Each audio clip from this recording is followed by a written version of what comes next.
Hey guys, welcome to Jamie code. तो आज की इस वीडियो में हम सीखेंगे कि कैसे हम पाइथन प्रोग्रामिंग से साइनेक्स के टेलर सीरीज प्रोग्राम को बना सकते हैं। तो अगर आप हमारे चैनल पर नए हैं तो हमारे चैनल को सब्सक्राइब करें और पास में बेल आइकन को प्रेस करें, जिससे ऐसे ही इंटरेस्टिंग प्रोग्रामिंग वीडियोस की नोटिफिकेशन आपके पास आ सके। चलिए तो बिना देर करते हुए वीडियो को शुरू करते हैं।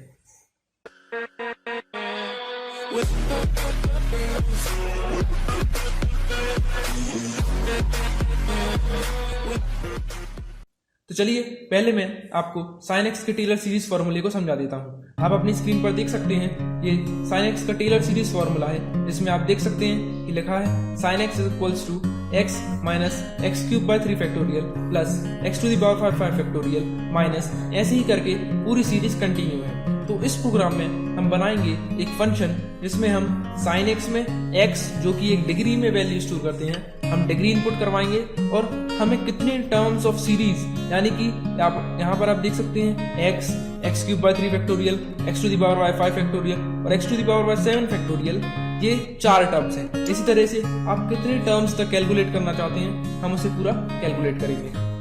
और आप नीचे भी देख सकते हैं ये उसका पूरा एक कंडेंस्ड फॉर्मूला है जिससे हम इस प्रोग्राम को बनाएंगे।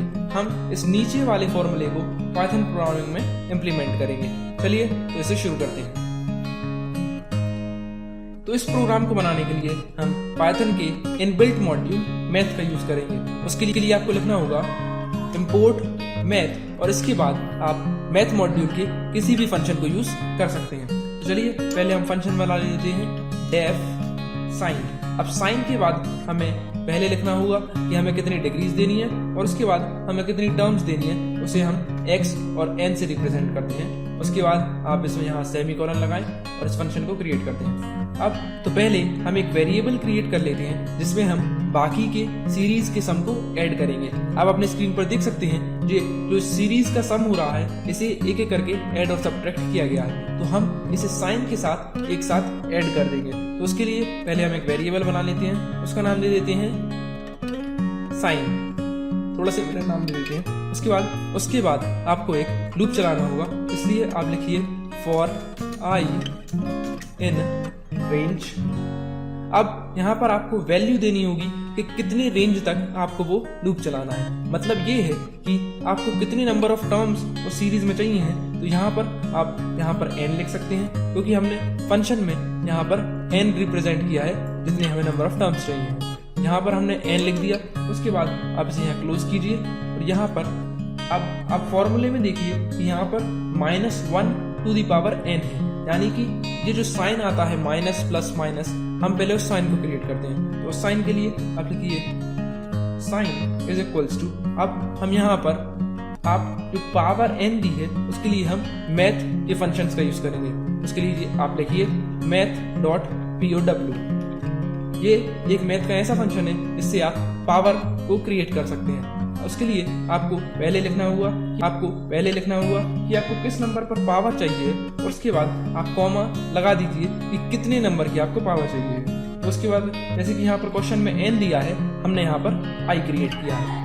अब जैसे कि हमने इस साइन को क्रिएट कर लिया है, तो अब हम बढ़ते हैं हमारे x वाले टर्म की ओर, यानी कि अब हमें इस डिग्री की ओर फोकस करना है। तो जैसे कि आप प्रोग्राम में जो डिग्रीज की वैल्यू है उसे डिग्री में डालना चाहते हैं, और लेकिन जब जो नॉर्मल साइन एक्स का जो फंक्शन होता है वो रेडियंस में लेता है, तो आपको उस रेडियन को डिग्री में कन्वर्ट करना होगा।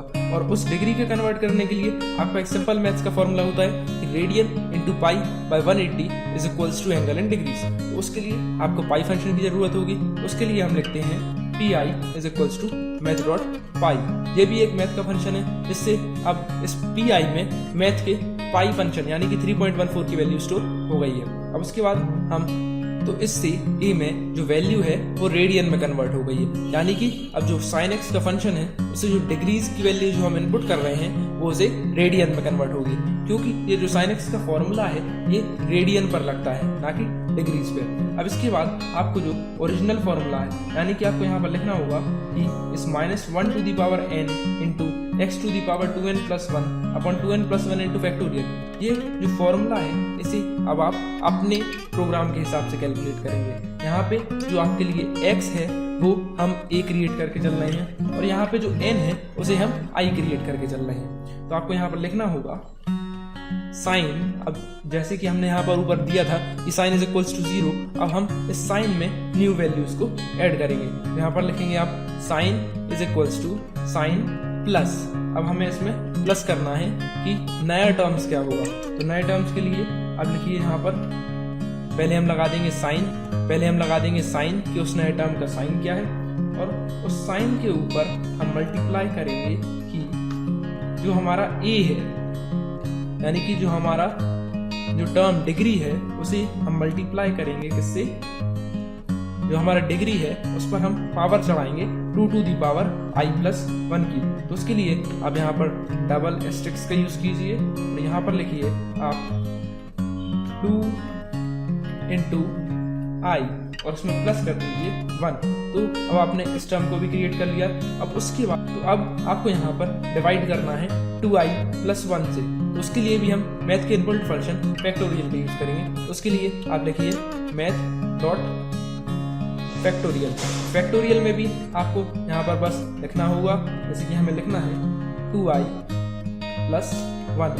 इसके बाद आप इस ब्रैकेट को और इस फाइनल ब्रैकेट को भी क्लोज कर दीजिए। अब जो साइन है इसमें आपकी वैल्यू स्टोर हो गई है कि जो ओरिजिनल वैल्यू जो आएगी साइन एक्स की डिग्रीज में एन टर्म्स में इनपुट करने के बाद अब वो इस साइन में आ जाएगी। अब इस साइन की वैल्यू को हम रिटर्न कर देते हैं, रिटर्न साइन। अब आपका यहाँ पर जो मेन फॉर्मूला है वो तो फॉर्म हो गया है। अब हम इसकी जो सेकंड पार्ट होता है, यानी कि यहाँ पर आपको वैल्यूज को इनपुट कराना है, हम वहां पर आते हैं। तो उसके लिए हम लिख देते हैं वैल्यू इनपुट पार्ट। यहाँ पर अब आपको x की वैल्यू इनपुट करानी होगी। तो उसके लिए आप लिखिए float input enter the value of degrees. यहाँ पर मैंने फ्लोट इसलिए लिया है क्योंकि आप एंगल को डिग्रीज में भी दे सकते हैं, लेकिन जो n है यानी कि जो नंबर ऑफ टर्म्स है उसे हम इंट में लेंगे, क्योंकि नंबर ऑफ टर्म्स जो होती है वो फ्लोट में नहीं हो सकती।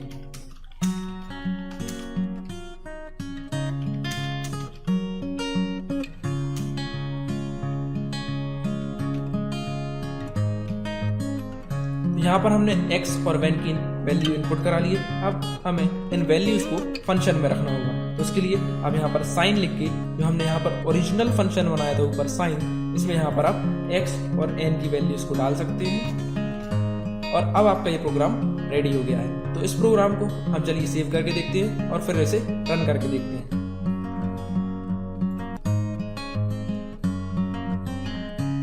तो ये देखिए अब आप इसे पूछ रहा है कि वैल्यू ऑफ डिग्रीज कितनी देनी है। जैसे कि हम जानते हैं कि साइन 90 डिग्री की वैल्यू होती है 1। तो चलिए पहले हम उसे ही देख लेते हैं। पहले हम डिग्रीज डालेंगे 90 और यहाँ पे नंबर ऑफ टर्म्स डालेंगे, लीजिए आप 5। तो यहाँ पर आप देख सकते हैं कि उसने साइन 90 डिग्री की करेक्ट वैल्यू दी है 1.000 एंड सो ऑन। तो इस तरीके से आप यहाँ पर और नंबर ऑफ टर्म्स डाल के इस वैल्यू को प्रिसाइज कर सकते हैं। जैसे कि हम डालते हैं 90 और यहाँ पर डाल देते हैं हम 15। तो आप यहाँ पर देख सकते हैं कि ये नंबर अब बिल्कुल एक्यूरेट हो गया है, जैसे कि 1.000। अब ये कुछ 1 के ही क्लोज है। तो इस तरह से आप टर्म्स को बढ़ा के इसे यूज कर सकते हैं। लेकिन इसमें एक ड्रॉबैक ये होता है कि अगर आप टर्म्स को ज्यादा बढ़ा देंगे, इसकी जो प्रिसीजन लेवल है वो एक एरर शो करने लगती है। इसका मतलब ये होता है कि उसके लिए ये वैल्यू बहुत कॉम्प्लिकेटेड हो जाती है, जिससे वो और रिजॉल्व नहीं कर सकता। जैसे कि मैं आपको दिखाता हूँ कि इस प्रोग्राम की जो मैक्सिमम नंबर ऑफ टर्म्स आप यहाँ पर डाल सकते हैं वो होता है 85। अब यहाँ पर देख सकते हैं कि उसने 85 में इस रिजल्ट को शो कर दिया है। लेकिन अब अगर मैं इसे 86 डालता हूँ तो यहाँ पर ये एरर शो करेगा। चलिए उसे भी देख लेते हैं। ये देखिए इसने दिखा दिया है कि int to large to convert to float. ये जो फॉर्मूला है इसमें हम इसे फ्लोट में कन्वर्ट करते हैं और फ्लोट की मैक्सिमम प्रिसीजन लेवल होती है 15 डिजिट्स तक पॉइंट के बाद। और ये जो हम क्रिएट कर रहे हैं 86 टर्म्स, इसमें वो 15 डिजिट्स के भी ऊपर चला जाता है, इसलिए ये यहाँ पर एरर शो करता है, जो कि एक ओवरफ्लो एरर होता है। लेकिन आपके लिए एग्जैक्ट वैल्यू 85 टर्म्स तक भी आ सकती है। मतलब ये प्रोग्राम बिल्कुल करेक्ट है, आप इसे 85 टर्म्स तक कैलकुलेट कर सकते हैं। अब यहाँ पर देख सकते हैं कि इस प्रोग्राम से आप sin x की किसी भी डिग्री पर बिल्कुल एक्यूरेट वैल्यू को निकाल सकते हैं। तो अगर आपको हमारी ये वीडियो अच्छी लगी हो तो इस वीडियो को लाइक करें और अपने फ्रेंड्स के साथ इसे शेयर करें। अगर आपको कोई क्वेरी हो तो आप कमेंट बॉक्स में हमें बता सकते हैं कि आपको क्या प्रॉब्लम आ रही है। और अगर आपको कोई अदर प्रोग्राम रिलेटेड क्वेरीज हो तो आप हमें हमारे फेसबुक पेज या इंस्टाग्राम पेज हैंडल पर भी फॉलो कर सकते हैं। उसकी लिंक भी मैंने आपको डिस्क्रिप्शन में दी है, आप वहां पर जाके हमें ज्वाइन कर सकते हैं। तो चलिए अब हम मिलते हैं हमारी अगली वीडियो में ऐसे ही किसी इंटरेस्टिंग प्रोग्रामिंग क्वेश्चन के साथ।